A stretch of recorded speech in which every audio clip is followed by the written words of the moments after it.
नमस्कार। आज आर्थिक सर्वेक्षण यानी इकोनॉमिक सर्वे पेश किया गया है 22 जुलाई को निर्मला सीतारमन के द्वारा। मोदी 3.0 का यह पहला इकोनॉमिक सर्वे है। उससे पहले सर्वे आया था, लेकिन वो सर्वे से ज़्यादा एक डॉक्यूमेंट सिर्फ था।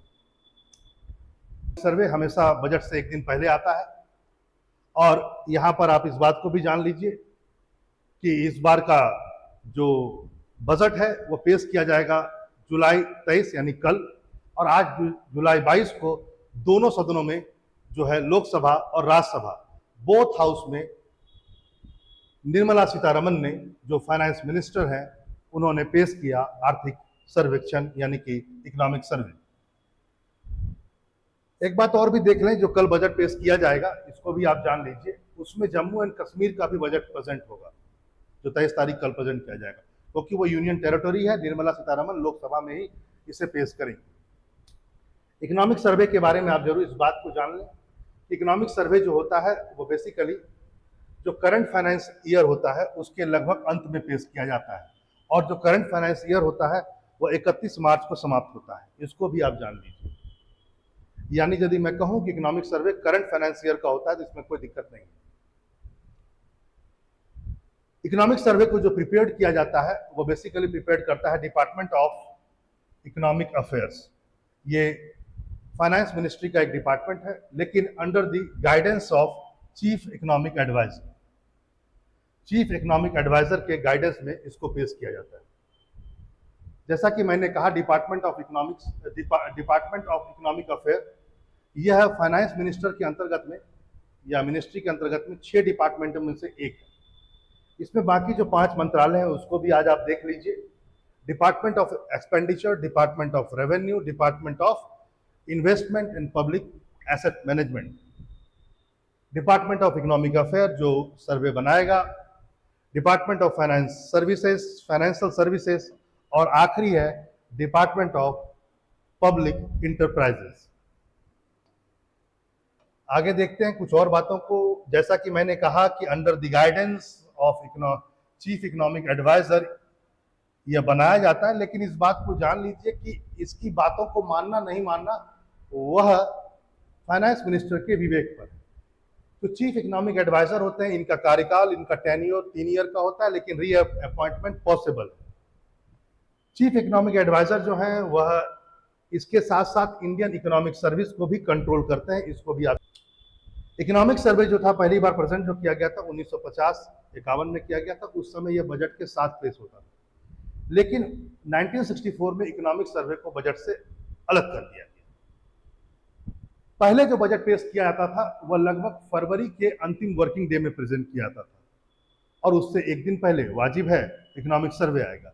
लेकिन 2017 से बजट जो है 1 फरवरी को पेश किया जा रहा है अब, और इसका मतलब हुआ कि अब इकोनॉमिक सर्वे जो होता है वह 31 जनवरी को पेश किया जाता है। हाँ, इस बार चूंकि इलेक्शन था इसलिए देरी हुई। चलिए अब देखते हैं आगे और भी कुछ बातें। यहाँ पर कुछ और बातें हैं जो इकोनॉमिक सर्वे में बोला गया कि इंडिया के अहेड जो है बहुत सारे जियोपॉलिटिकल इन्वायरमेंट में देखा जाए चैलेंजेस हैं, उसके बारे में बात किया गया है, और इकोनॉमिक सर्वे में बहुत सारी बातें की गई। इसमें एक बात कहा गया है कि चाइना से कंपेयर किया गया है कि भारत चाइना का जो विकास हुआ है और जो भारत को विकास करने में जो समस्याएं हो रही है वो चाइना से डिफरेंट है। उन्होंने कहा, इस बजट इस सर्वे में कहा गया कि इन्वायरमेंट जो था जब चाइना एक डेवलप कर रहा था उसको बहुत ज्यादा हेल्प किया था इन्वायरमेंट में, और उससे बहुत डिफरेंट है अभी का जो इन्वायरमेंट है वो। क्योंकि इसमें क्या क्या बातें कही गई जरा देखिए। उसमें कहा गया कि वैश्वीकरण उस समय बढ़ रहा था, और जो वेस्टर्न कंट्रीज है वह चीन के उदय को, राइज ऑफ चाइना को, और विश्व अर्थव्यवस्था में उसके एकीकरण को स्वागत कर रहा था, मतलब वेलकम कर रहा था चाइना को कि आप भी शामिल हो रहे हैं इस ग्लोबलाइजेशन में, अपना विकास कर रहे हैं। आज वह स्थिति नहीं है। यहां तक कि जो वर्ल्ड जो ग्लोबल अर्थव्यवस्था है उसने स्वागत भी किया और उसको प्रोत्साहन भी किया, लेकिन आज वह स्थिति नहीं है।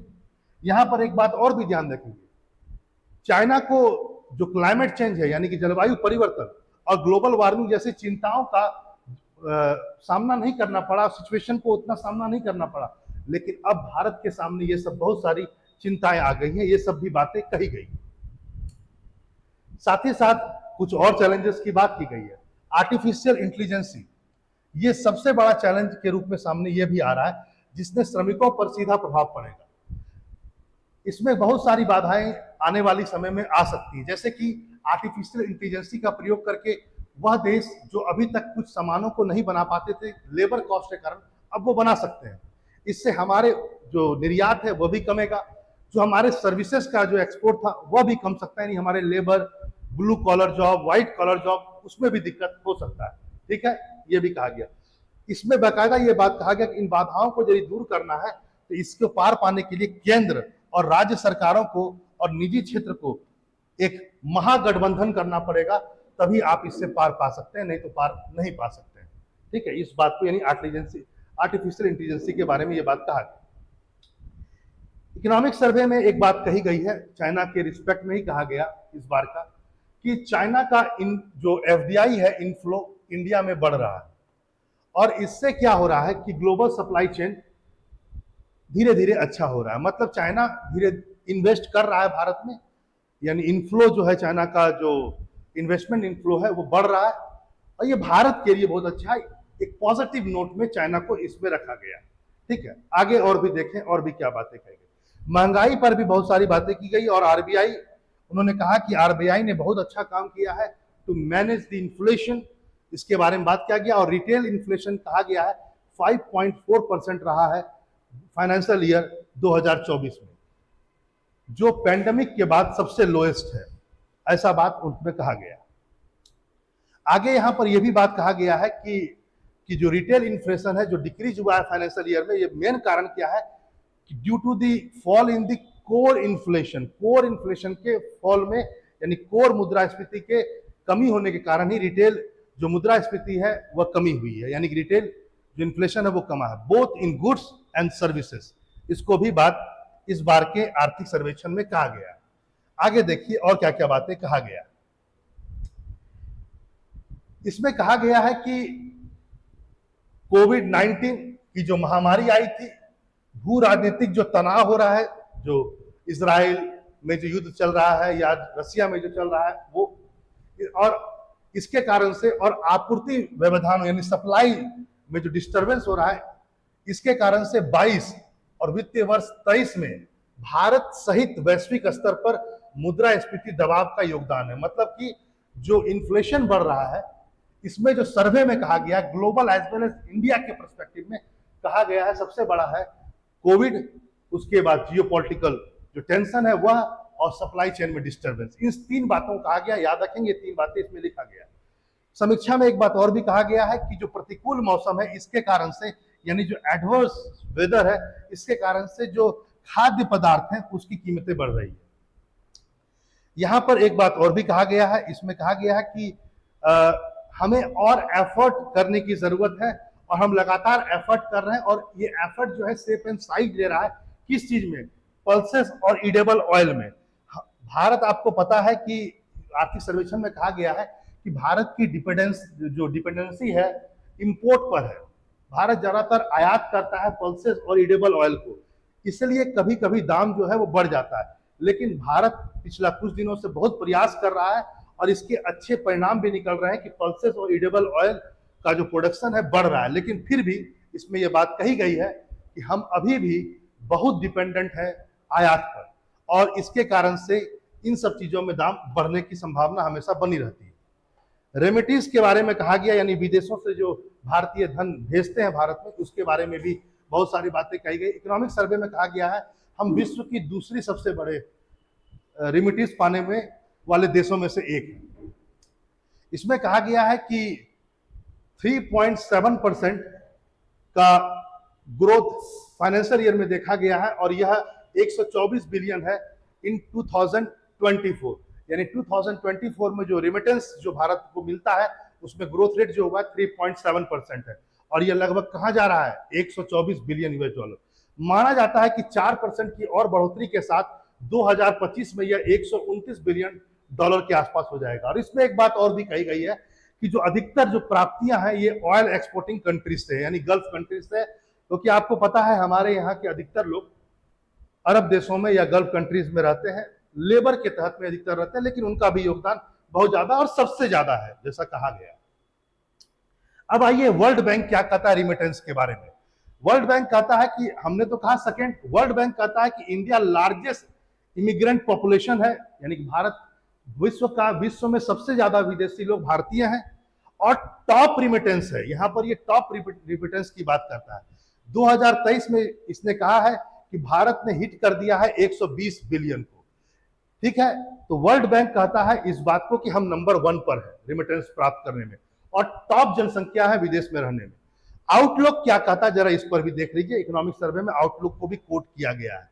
आउटलुक में कहा गया है कि 2024 में भी हम बहुत स्ट्रांग रहे, और एक्सपेक्टेशन है कि हम एक्सपेक्ट किया गया है कि 2024 में 3.7% का ग्रोथ के साथ हम 124 बिलियन यूएस डॉलर को प्राप्त किए हैं 2024 में। ऐसा आउटलुक कहता है, जैसा कि इकोनॉमिक सर्वे में डिकोड किया गया है।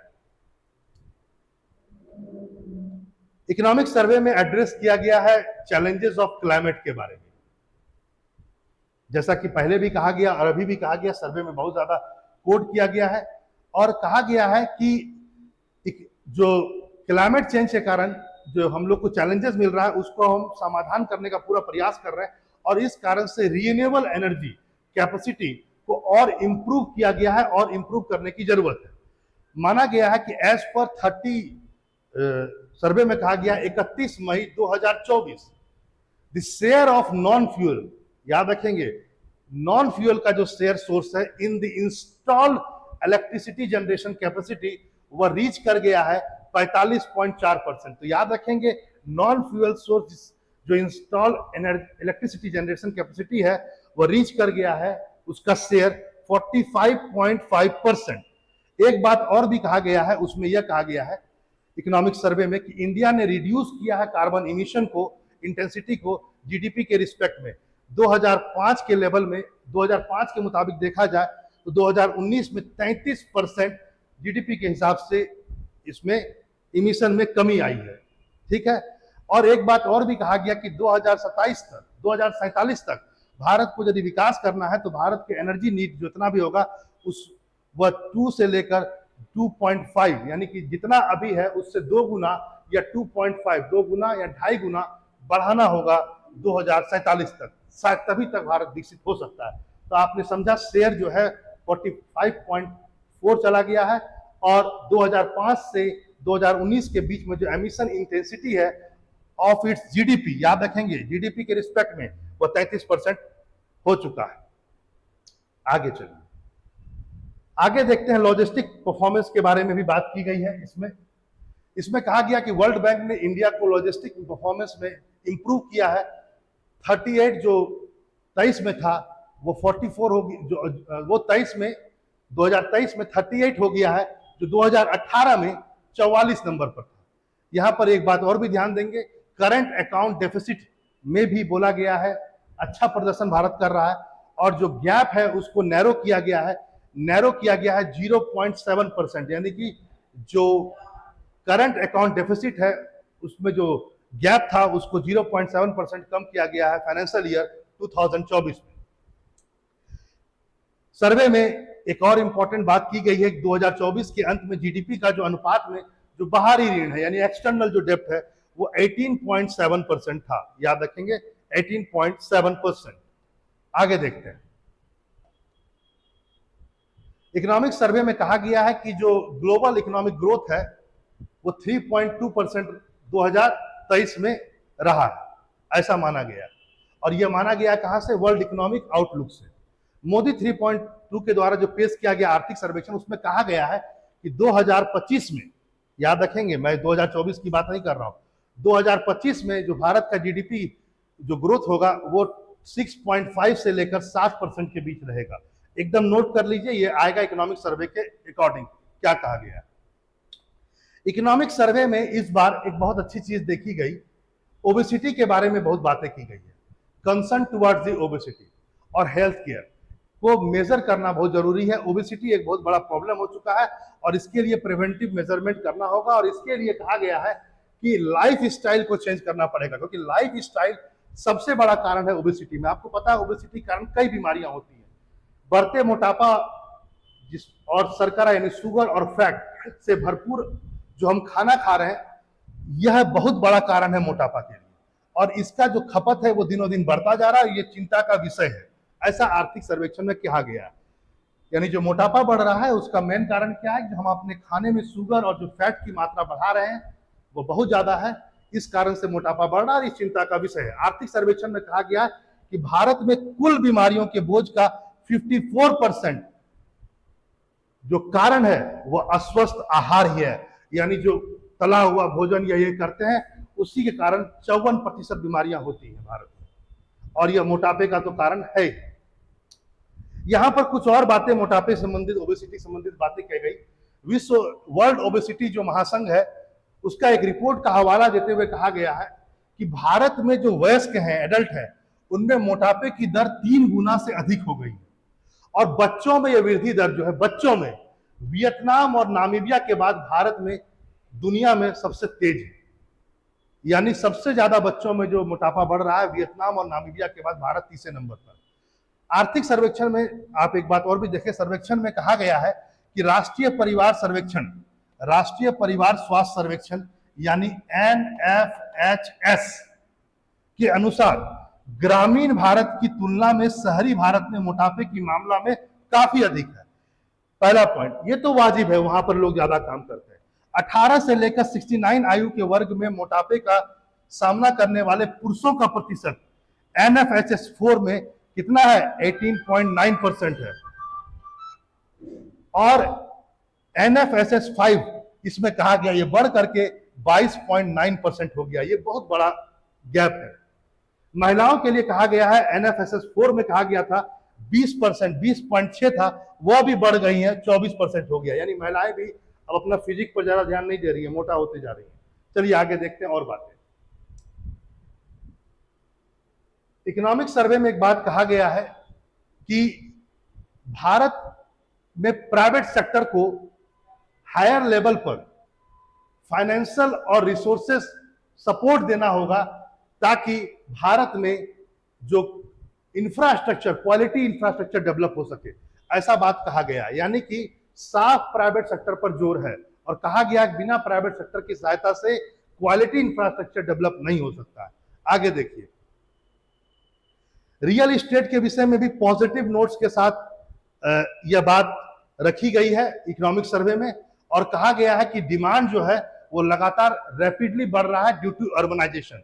ठीक है, लेकिन विरासत में रुकी हुई परियोजनाएं एक चुनौती है।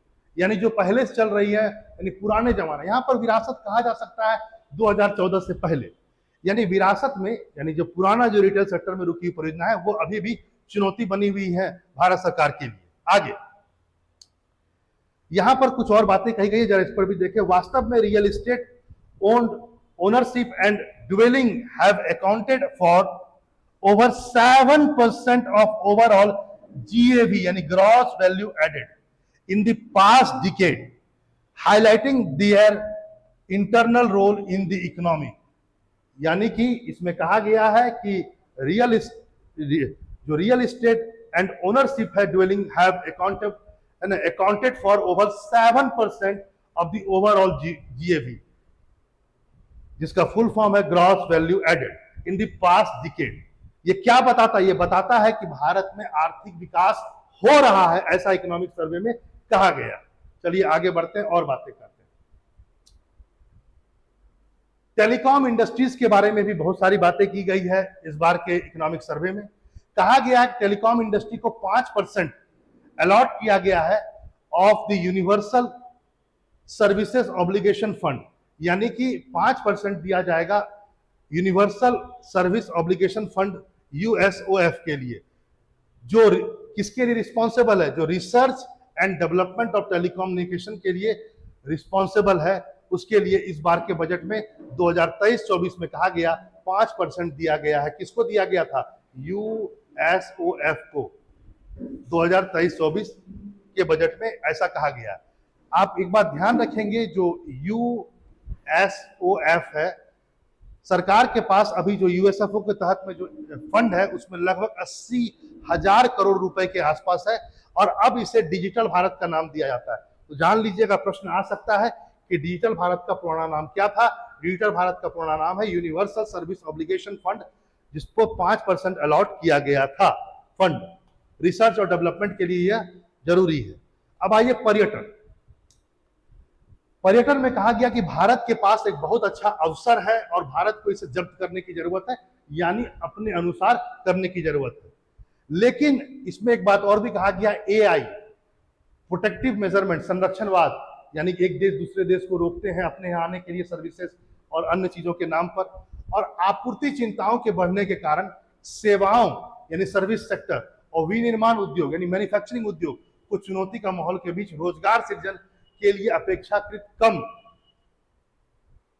मिल पा रहा है। एक तरह से कहा जाए प्रतिनिधित्व, यानी इसमें दो बातें कही गई। एक तो यह कहा गया कि पर्यटन जो है, हमको आज का दौर में ऐसा वातावरण है कि भारत के लिहाज से पर्यटन इंडस्ट्री अच्छा हो सकता है, अवसर को हमें कैच करने की जरूरत है। लेकिन साथ साथ यह भी कहा गया कि AI संरक्षणवाद और सप्लाई चेन से जुड़ी हुई जो भी चिंता है, उसके कारण से क्या हो रहा है, सर्विस सेक्टर, पर्यटन तो सर्विस सेक्टर में ही, लेकिन अदर जो मैन्युफैक्चरिंग सेक्टर है वो चुनौती का सामना कर रहा है, और इसके कारण से रोजगार सृजन में दिक्कतें हो रहा है, और इसके कारण से बहुत कम ही भारत को मौका मिल पाता है। आगे देखिए आर्थिक सर्वेक्षण में और क्या बातें कही गई है। पर्यटन उद्योग के लिए कहा गया है कि पर्यटन उद्योग में महामारी के बाद पुनरुद्धार मतलब रिहेबिलिटेशन हुआ है और सकारात्मक संकेत दिखाया जा रहा है।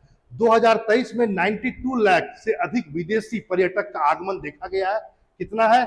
92 लाख, देख लीजिए, जो 43.5% की वृद्धि को दर्शाता है। जबकि जो होटल्स वगैरह है यानी कमरे वगैरह, उसकी संख्या जो है 14,000 से ज्यादा अधिक कमरों को जोड़ा गया है होटल्स, यानी कि कुछ कम होटल्स नए बने होंगे, कुछ पुराने होंगे, उसमें ऐड किया गया होगा।